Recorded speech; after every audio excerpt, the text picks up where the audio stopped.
భద్రాద్రి కొత్తగూడెం జిల్లా అశ్వారావుపేట మండలం గుమ్మడిపల్లి గ్రామంలో అంగన్వాడీ సెంటర్ 1 టీచర్ నిర్మలా కుమారి, అంగన్వాడీ సెంటర్ 2 టీచర్ తాటి లక్ష్మి సెంటర్లకు తాళాలు వేసిన గ్రామస్తులు.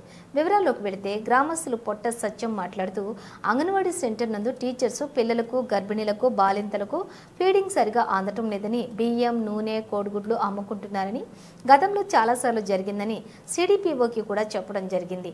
అయినా కూడా వీరిలో మార్పు రాలేదు. గర్భిణీలు, బాలింతలు, పిల్లలు సరిగా రాకపోయినా వారి రిజిస్టర్లో వచ్చినట్లుగా రాసుకుని రికార్డు చూపించి సరిగానే ఉన్నాయని చెప్పడంతో కొసమెరుపు. సిడిపిఓని వివరణ కోరిక వారి మీద చర్య తీసుకుంటారని చెప్పారు.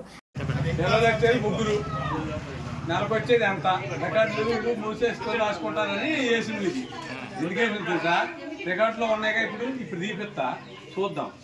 వచ్చేది ముగ్గురు, నెలకి ఎంత వస్తాయి, ఎంత ఛాయ్ చూపించి ఎరక పంపుతున్నారు. మీరు ఎందుకు పెట్టట్లేదు?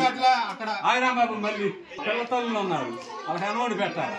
వాళ్ళకి నూనెను అయ్యో అవి పంపిస్తున్నారు. ఏమి ఇయట్లేదు, ఎందుకు ఇయట్లేదు అని నా బాధ.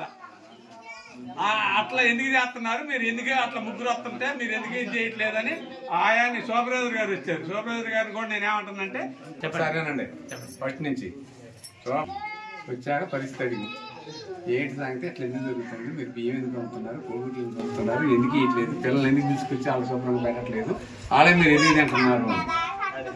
ఇక్కడ మేము అంటున్నామో ఒక ఆమె పోయింది అక్కడ చూసారా? ఆమె పోయి ఏం చేసింది తెలుసా? మేము అలా అడుగుతున్నాం, నన్ను వచ్చారా మీరు తీసుకెళ్లారంటే ఇక్కడ తీసుకెళ్లేదనేది నన్ను నిరూపిస్తుంది. అక్కడ ఆమె పోయి అడిగి చూచింది, వెళ్ళానికి చేసింది. అట్నే వీళ్ళు కూడా ఏం చేస్తున్నారు, రికార్డులు మొత్తం మనం అక్కడ తాళం తీసుంటే దేని దానికి రాసేస్తున్నారు. అట్లా ఆమె పిలిచింది ఎవరు? ఆయా ఉందా? ఆయా పిలిచిన వాళ్ళు రాలా, ఆమె పిలిచింది ఏరు, ఏమి ఇచ్చింది ఏరు రాశారు ఇందులో.